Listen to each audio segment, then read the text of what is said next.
राम सहायक आचार्य दर्शन शास्त्र, राजकीय महाविद्यालय बाड़मेर। आज हम अध्ययन करेंगे सत्तात्मक तात्पर्य या बूलिय व्याख्या या वैन चित्र, वैन आरेख की जो सामान्य जानकारी, या जब हम वैन आरेख की बनाते हैं तो किस किस कौन कौन से नियम या रूल्स फॉलो करने होते हैं, उसके बारे में हम सामान्य जानकारी प्राप्त करते हैं। जब भी हम जहाँ किसी का अस्तित्व अथवा सत्ता स्थापित की जाती है, वहाँ सत्तात्मक तात्पर्य दिखलाई देता है। कम से कम एक के अस्तित्व को सिद्ध अथवा स्थापित करने वाला सिद्धांत सत्तात्मक तात्पर्य के नाम से जाना जाता है।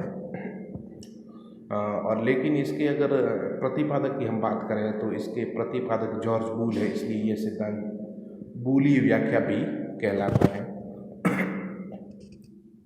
चार प्रकार की पहले भी आपको बता चुका हूँ, ए ई आई ओ, और चारों तरफ वाक्यों में से सत्ता केवल दो तरफ वाक्यों आई तथा ओ तरफ वाक्यों में ही पाई जाती है, क्योंकि जो दोनों तरफ वाक्य हैं कुछ शब्द से प्रारंभ होते हैं। आई और ओ दोनों कुछ शब्द से प्रारंभ होते हैं। जैसे आई की हम बात करें, कुछ मनुष्य मरणशील है, ये आई से कुछ से शुरू होता है, और ओ तरफ वाक्य कुछ मनुष्य मरणशील नहीं है। तो इन दोनों तरफ वाक्यों में ही सत्ता पाई जाती है, और ये दोनों तरफ वाक्य कुछ शब्द से प्रारंभ होता है। इसका मतलब अर्थात कम से कम एक, इसके अंतर्गत कम से कम एक। जॉर्ज बूल जो ए तथा ई में सत्ता या अस्तित्व स्वीकार नहीं करता है, केवल आई तथा ओ तरफ वाक्यों में ही सत्ता या अस्तित्व स्वीकार करता है।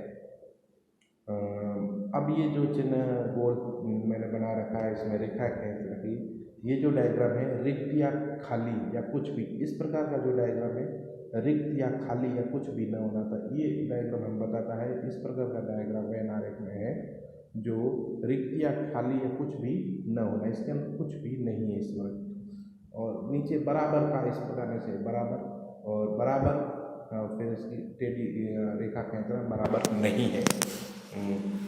ए या क, ये जो ऊपर ए और क पर बार खींच रखी है, इसे हम इस प्रकार पढ़ सकते हैं, ए या क पर बार। इसका अर्थ है ए या क जिसमें नहीं है या न होना, ए या क जिसमें नहीं है या न होना, ये इस प्रकार का हम पढ़ सकते हैं।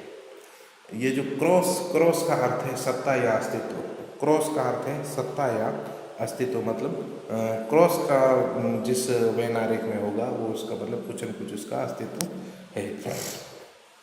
अब हम चार जो तर्क वाक्य है, ए तर्क वाक्य है, ई तर्क वाक्य, आई तर्क वाक्य, ओ तर्क वाक्य, इन चारों तर्क वाक्यों की क्या बूलिय व्याख्या और वैन चित्रांकन, जब हम वैन डायग्राम बनाते हैं तो किस प्रकार इसको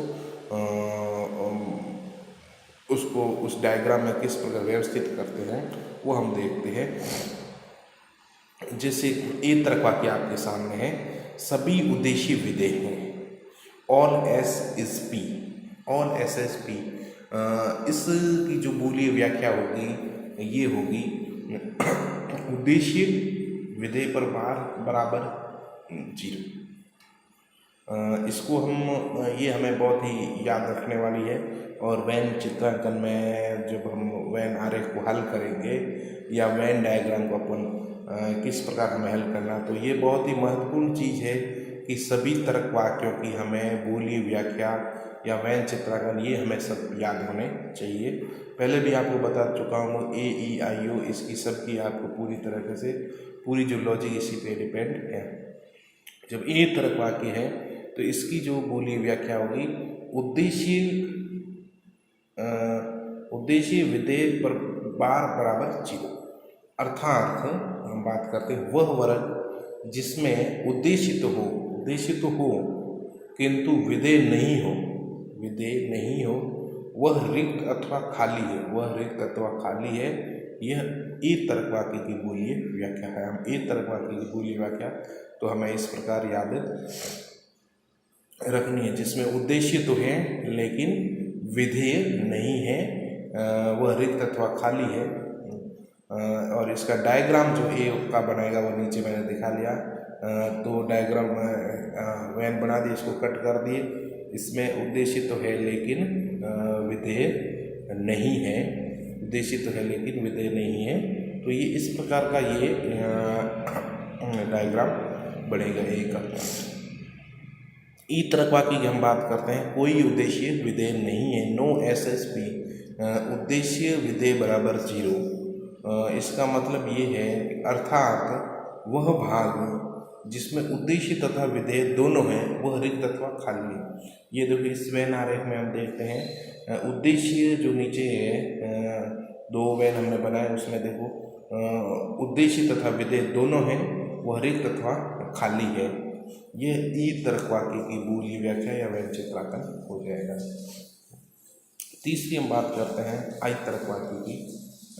कुछ उद्देश्य विधेय हैं, कुछ उद्देश्य विधेय हैं, तो इसका सम SSP, इसका मतलब ये है उद्देश्य विधेय बराबर नहीं है और इसमें कम से कम एक का अस्तित्व विद्यमान है। इसको हम ऐसे पढ़ेंगे, अर्थात वह वर्ग जिसमें उद्देश्य विधेय दोनों हैं और वह रिक्त अथवा खाली नहीं है, रिक्त अथवा खाली नहीं है, क्रॉस करना खाली नहीं, उसमें कम से कम एक का अस्तित्व निश्चित रूप से विद्यमान है।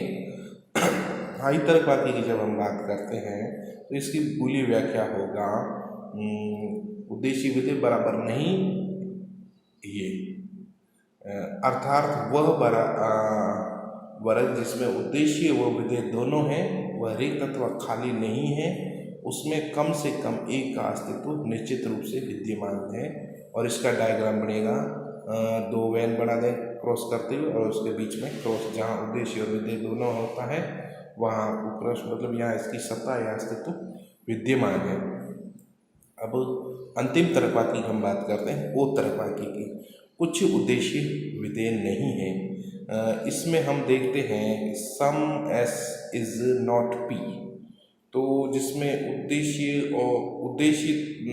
नहीं है लेकिन विधेय है और वो रिक्त अथवा खाली नहीं है, उसमें कम से कम एक का अस्तित्व है।